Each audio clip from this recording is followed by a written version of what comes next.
Good morning, my dear brothers and sisters. Morning, Father. Today is the third Sunday of Easter, and we continue to hear the so-called Easter narrative or resurrection narrative.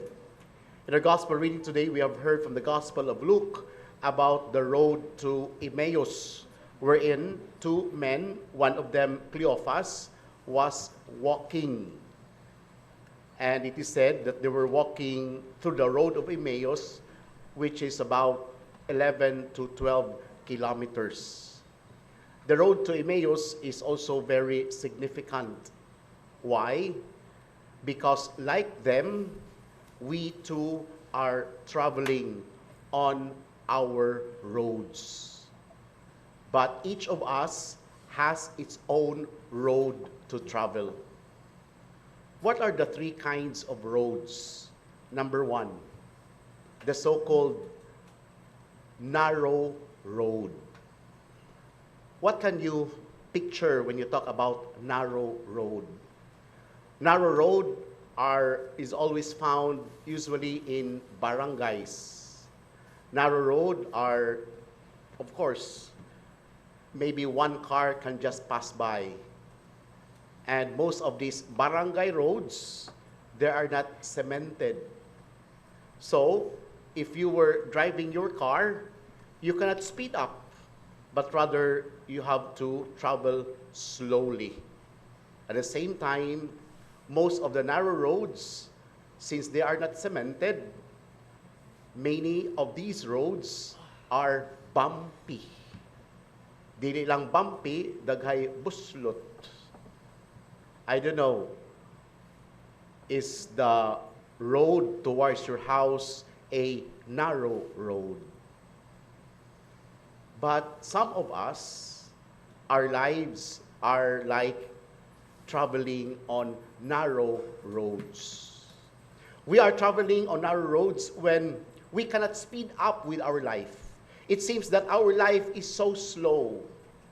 We are traveling on a narrow road when there are so much problems because life is full of bumpy roads. This happens when, according to an expression, when it rains, it pours.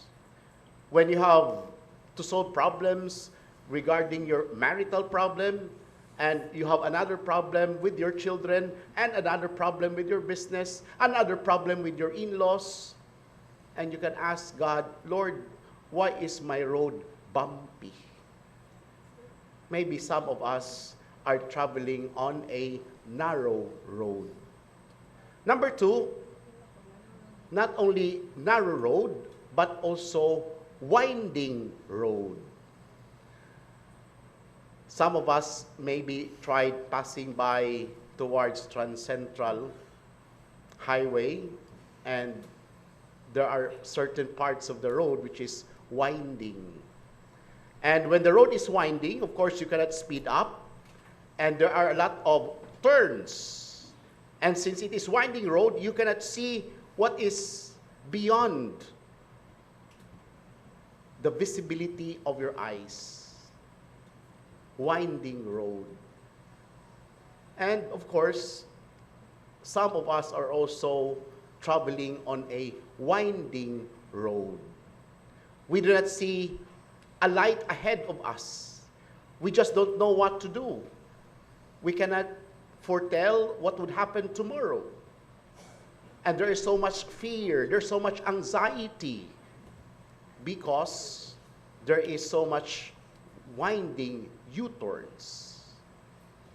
And thirdly, crossroads. Crossroads are often an intersection. Either you turn right, you turn left, you go straight, or you may make a U-turn. Crossroads are times when we are at the point of making small and huge decisions in our lives. It's easy to make small decisions, but there are times that we have to make a major decisions, which often some depend on what we feel. And so I decide this way. Some people, I decide not according to my will, but according to the will of my mother and father.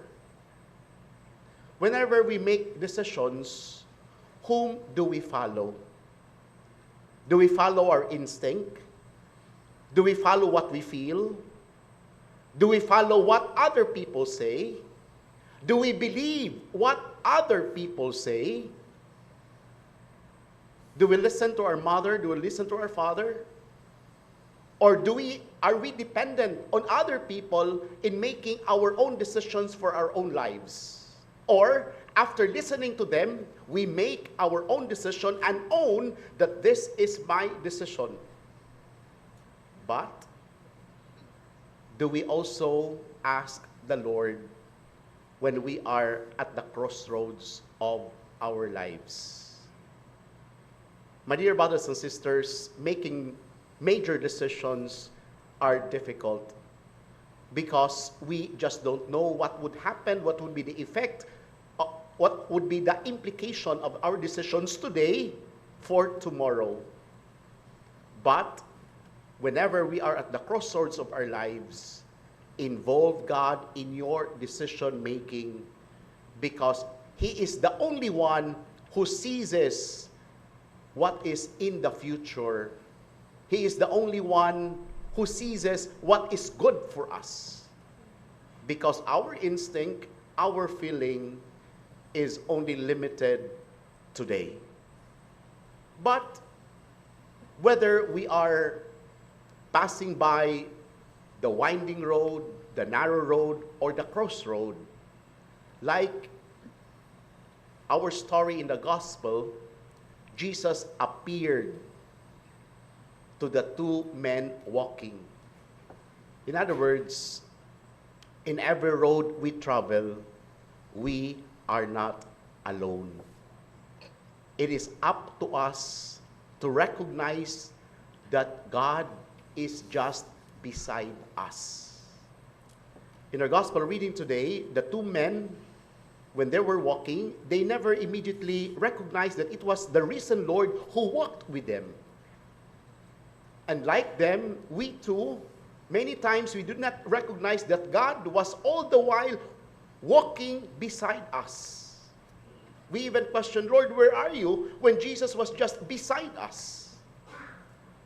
And so, my dear brothers and sisters, whether we are at the crossroads or winding roads, never forget that we are not alone. Just call on God. Just say, Lord, be with my trip.